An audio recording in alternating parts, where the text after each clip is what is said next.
واشنګټن ایگزاماینر افغان جګړه کې سلګونه امریکایي عسکرو تناسلي آلې پرې شوي دي. سلګونه امریکایي عسکر په افغان جګړه کې له جنسي اړخه عاقم شوي دي.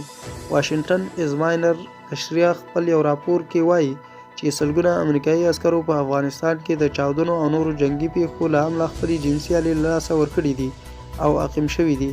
سرچینې په جانز هاپکینز پوهنتون کې له هغه ډاکټرانو سره مرکې کړي دي چې تر ډیره د ټپي امریکایي عسکرو عملیات یې ترسره کړي دي.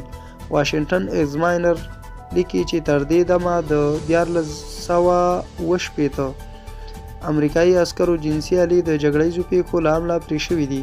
نشریه لیکي له دې سره هممهاله سلګونه امریکایي عسکرو ته رواني ستونزې هم پیدا شوي دي چې په روغتون کې بستر دي.